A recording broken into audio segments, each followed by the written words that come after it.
Srimad Bhagavatam, Canto 4, Chapter 7, Text 14. Translation. My dear great and powerful Lord Shiva, you were created first from the mouth of Lord Brahma in order to protect the Brahmanas in pursuing education, austerities, vows, and self-realization. As protector of the Brahmanas, you always protect the regulative principles they follow, just as a cowherd boy keeps a stick in his hand to give protection to the cows. Purport. The specific function of a human being in society, irrespective of his social status, is to practice control of the mind and senses by observing the regulative principles enjoined in the Vedic Shastras. Lord Shiva is called Pashupati because he protects the living entities in their developed consciousness so that they may follow the Vedic system of Varna and Ashrama. The word Pashu refers to the animal as well as to the human entity. It is stated here that Lord Shiva is always interested in protecting the animals and the animalistic living entities who are not very advanced in the spiritual sense. It is also stated that the Brahmanas are produced from the mouth of the Supreme Lord. We should always remember that Lord Shiva is being addressed as the representative of the Supreme Lord, Vishnu. In the Vedic literature, it is described that the Brahmanas are born from the mouth of the universal form of Vishnu. The Kshatriyas are born from his arms, the Vaishyas from his abdomen or waist, and the Shudras from his legs. In the formation of a body, the head is the principal factor. The Brahmanas are born from the mouth of the Supreme Personality of Godhead in order to accept charity for worship of Vishnu and to spread Vedic knowledge. Lord Shiva is known as Pashupati, the protector of the Brahmanas and other living entities. He protects them from the attacks of non-Brahmanas or uncultured persons who are against the self-realization process. Another feature of this word is that persons who are simply attached to the ritualistic portion of the Vedas and do not understand the situation of the Supreme Personality of Godhead are not any more advanced than animals. In the beginning of Srimad Bhagavatam, it is confirmed that even though one performs the rituals of the Vedas, if he does not develop a sense of Krishna consciousness, then all his labor in performing Vedic rituals is considered to be simply a waste of time. Lord Shiva's aim in destroying the Daksha Yagya was to punish Daksha because by neglecting him, Lord Shiva, Daksha was committing a great offense. Lord Shiva's punishment was just like that of a cowherd boy who keeps a stick to frighten his animals. It is commonly said that to give protection to animals, a stick is needed because animals cannot reason and argue. Their reasoning and argument is argumentum ad baculum. Unless there is a rod, they do not obey. Force is required for the animalistic class of men, whereas those who are advanced are convinced by reasons, arguments, and scriptural authority.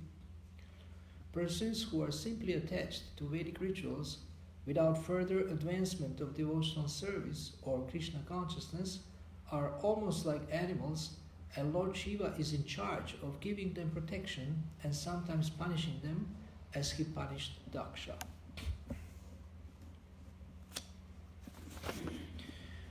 Vidyata povratadaran mukatas vavipran brahmat matatvam avitum pratamam tvamasrak tad brahmanan paramasarva vipatsupasi pala pashun iva vibo pragrihita dandaha. My dear, great and powerful Lord Shiva, you were created first from the mouth of Lord Brahma in order to protect the Brahmanas in pursuing education, austerities, vows, and self-realization. As protector of the Brahmanas, you always protect the regulatory principles they follow, just as a cowherd boy keeps a stick in his hand to give protection to the cows.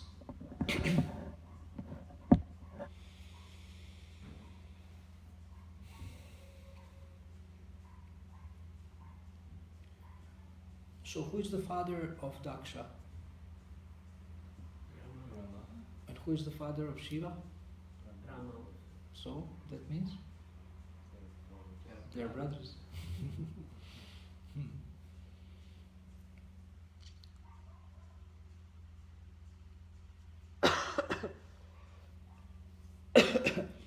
So yesterday we spoke a little bit about Danda. I heard there is like Danda Shastra or something like that, and I couldn't find it. I was looking on the internet. What? Dandaniti. Maybe Dandaniti, okay. Where is this from? I don't know, I heard it. You heard? Yeah. I did a seminar on Varnashram Rama and then they mentioned this. Right.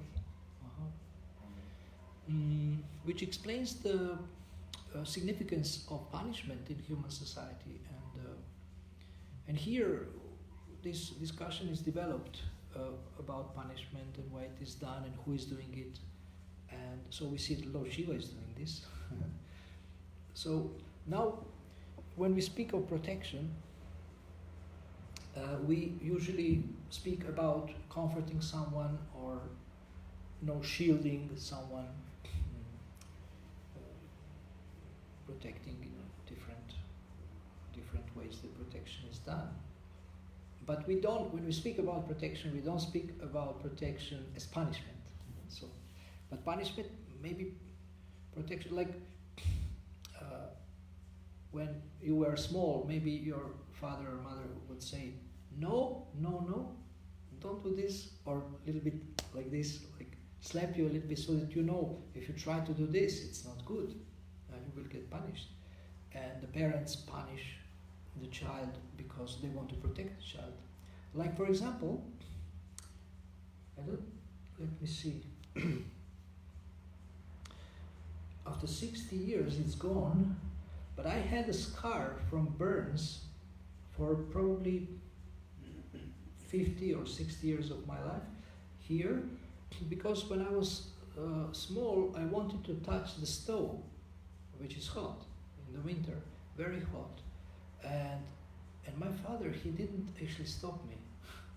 He probably told me, but he didn't scream or just make a big drama out of it.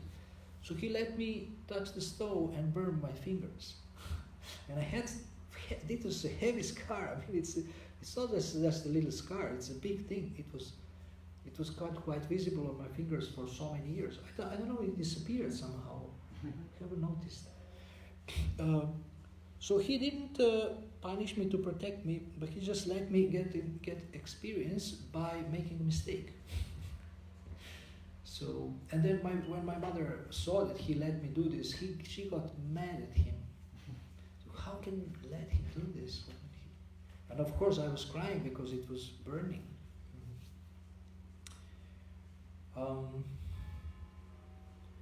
So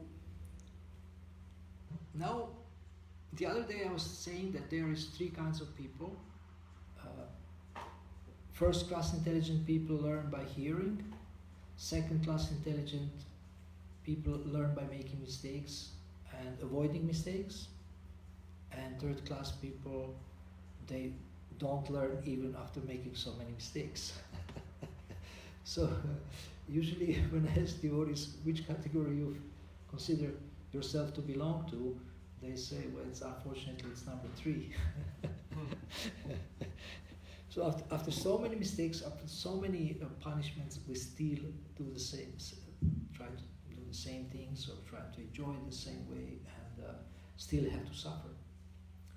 But somehow I think we are slowing down or reducing the amount of mistakes, maybe making them more rare. Instead of 10 times a year, now we are making it 5 times a year the same mistake. So Now, I think we're improving gradually. It's slow, but it's still some improvement, and reducing the mistakes. And if you get tired of suffering, then you say, okay, I'm fed up. I'm fed up. So let's say, remember, devotees' comments, they say, I want to get married. Then they try. It doesn't work. Either he doesn't like his wife or she doesn't like him. Then he says, okay, I tried the other one, another one. We try another one again. It doesn't work again. She doesn't like me, or I don't like her. We are fighting, we are quarreling. Or maybe third one will be better. Then try the third one. And again doesn't work. And it's very painful. And you are hurt, and maybe some of these three you get attached too much, and it's painful when she leaves you.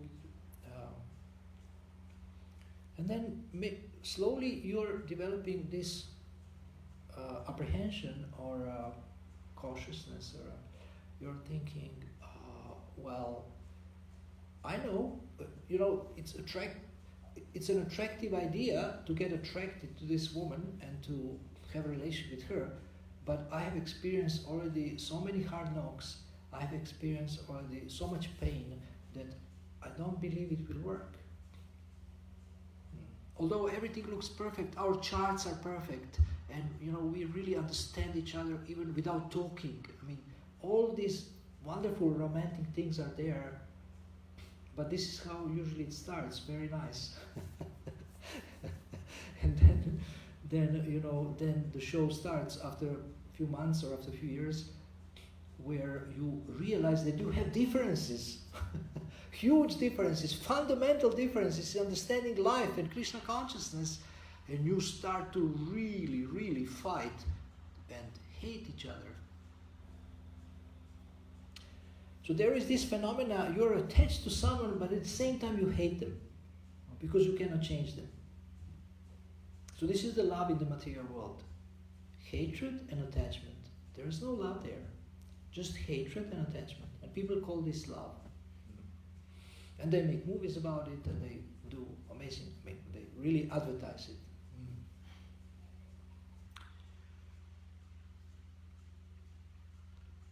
So we don't have enough intelligence to learn by hearing, so we have to learn by pain.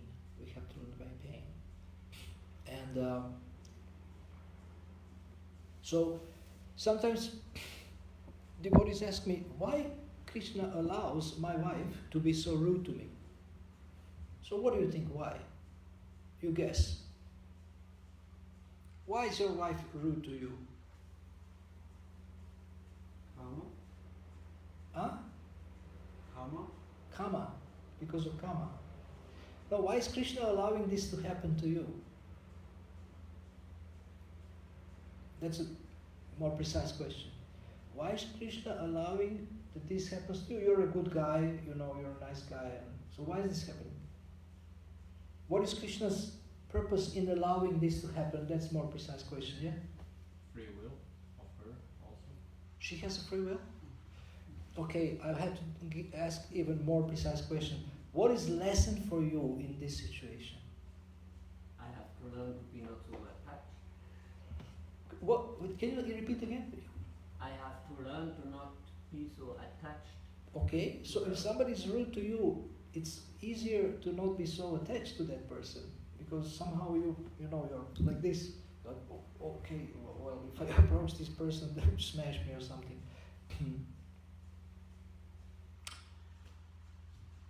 And after some time, by constantly being chastised or treated harshly, you develop some detachment. I remember in England, I was living near the Bhaktivedanta Manor in a small town, which is probably 20-minute walk or half an hour walk from the manor. And one night, it was probably around 10, 11, and I woke up because outside, under my window, I was in the building on the second floor, and not just under my window, but on the street, a little bit away from the building, maybe, I don't know, 10 meters or something, but it's so very near. Somebody was screaming like anything. And I tried to hear, and one woman, she was swearing like crazy. Swearing, swearing. Very bad words. And she was swearing at her either husband or partner. She was just blasting him. And he was saying, honey, I love you. Honey, I love you. Honey, I love you. And police came because neighbors called the police because of such a noise in the middle of the night, 11 o'clock. And police came, and they still fighting in front of the police. They didn't stop. So he didn't give up. He was insulting him left and right and up and down and saying the worst swears that you can find in English language. I don't want to repeat even one word of it. And he was saying, honey, I love you. So he is either transcendental or crazy.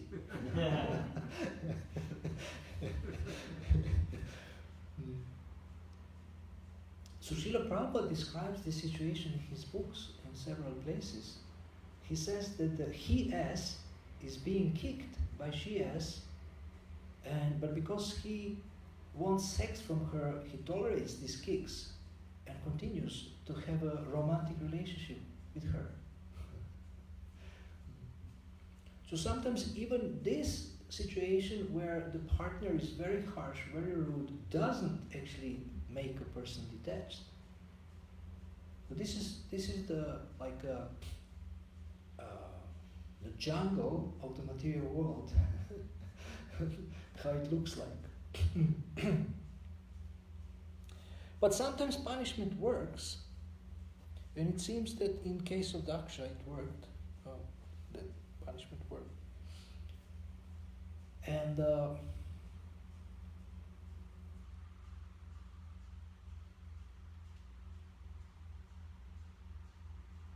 like for example, in my country, we like to eat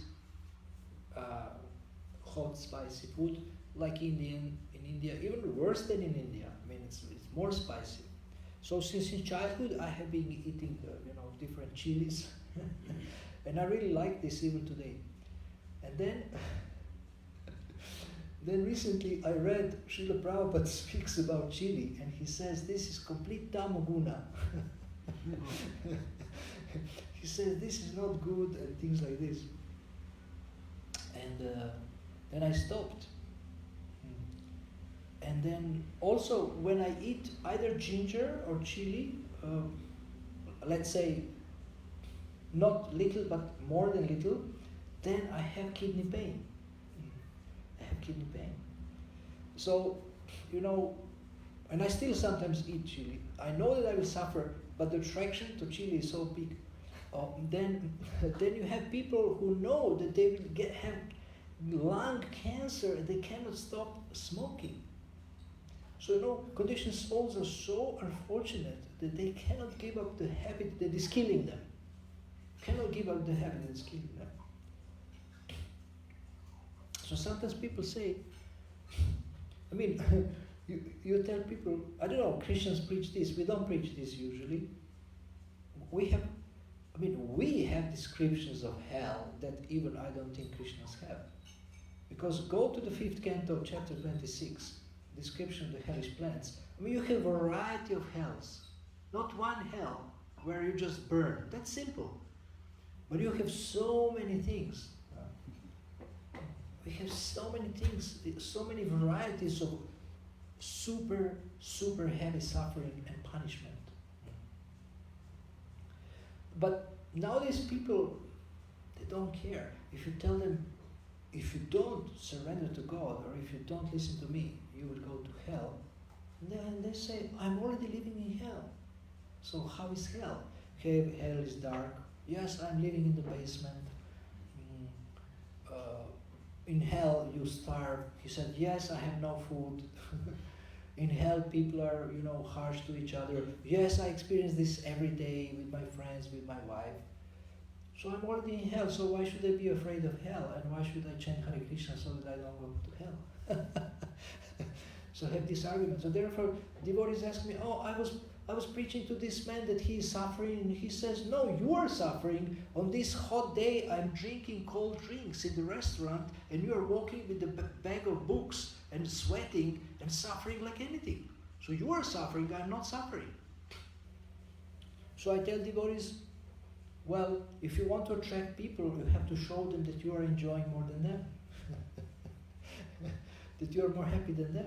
Then they will take you seriously. They will be interested, how is he enjoying more than me? These Hare Krishnas are too happy. That's not good. And I want to be like them. So sometimes they join us jokingly or half drunk or something. But then when they join, they see that they have to do some tapasya and things like this. So I want to say that you cannot scare people with hell anymore, because this planet is quite hellish. Although in comparison to lower planets it's not so hellish, but still there is so many horrible things going on.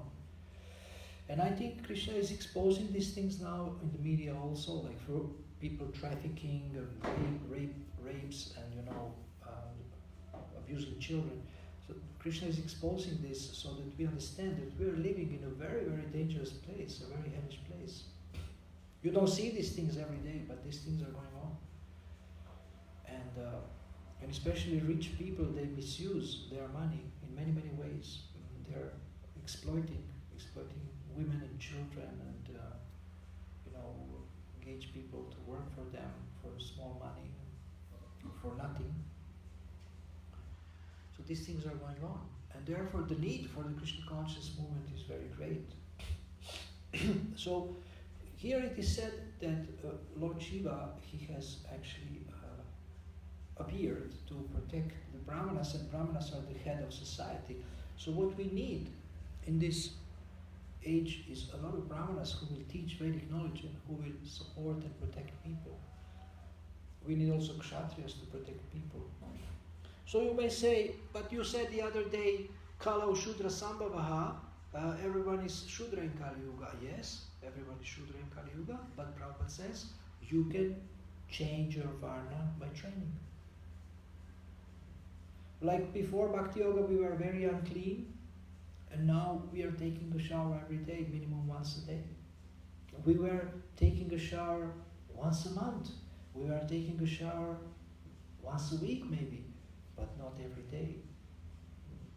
But nowadays, when we are in Krishna consciousness, we are taking a shower every single day.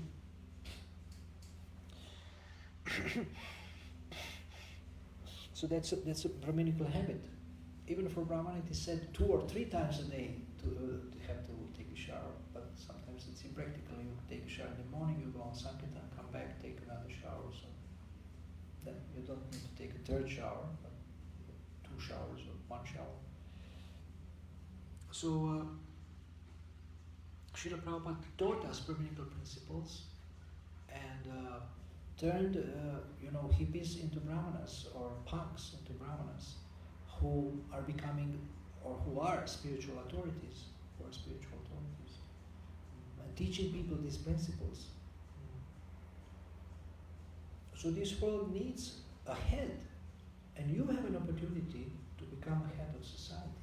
You have an opportunity to become a trusted guide of people. You are learning Vedic knowledge, you are learning principles of cleanliness, austerity, charity, and you can, by your example, you can actually help people. You can help people. And you can please Krishna by this, and you can make spiritual advancement by this. It's not only for them, it's also for you. Shri Gaura ki jai, Jagannath Baladev Subhadra ki jai.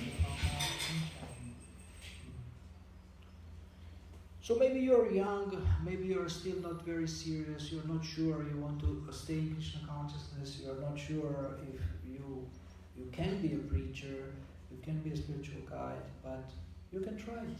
You can try and see if you like it, and see how it affects your heart and your feelings and your whole well-being. But Krishna is offering us the highest position in the universe, like the position that Narada Muni has, traveling and preaching, going around preaching, or staying in one place and cultivating people and helping people to grow, to develop their Krishna consciousness.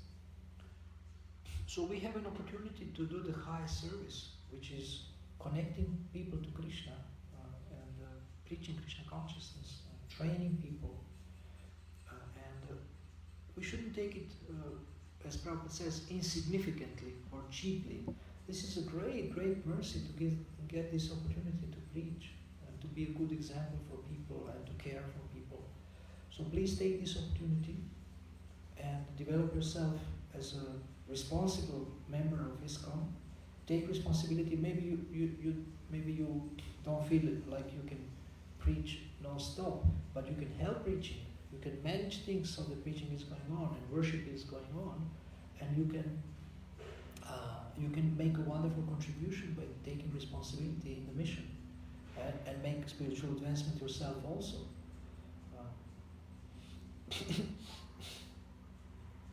And the Srila Prabhupada said, okay, give this one life. You have had so many lifetimes, give this one life to Krishna. Just make an experiment. So thank you very much for listening. Do you have any questions? So the next is 15.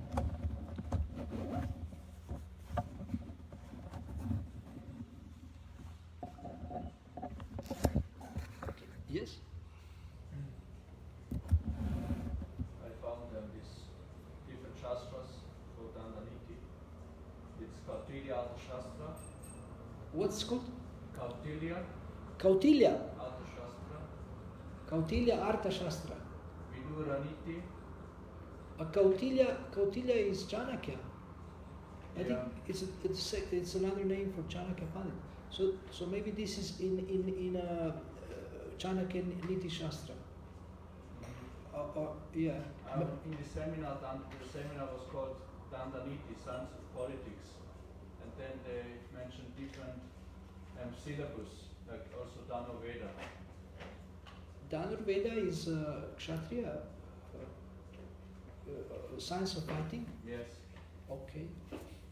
Yeah, so this is connected to punishment also. I mean, Kshatriyas sometimes have to punish people. So thank you. I will look it up also. Or is it a link somewhere or a link? A PowerPoint. I can send you. Yeah, please send me. Do you have Facebook maybe? Yeah. My Facebook is Gita Seva, and my email is gitaseva108@gmail.com, so you can maybe send me there. I would appreciate it. Thank you. Okay, any other comment or question about anything?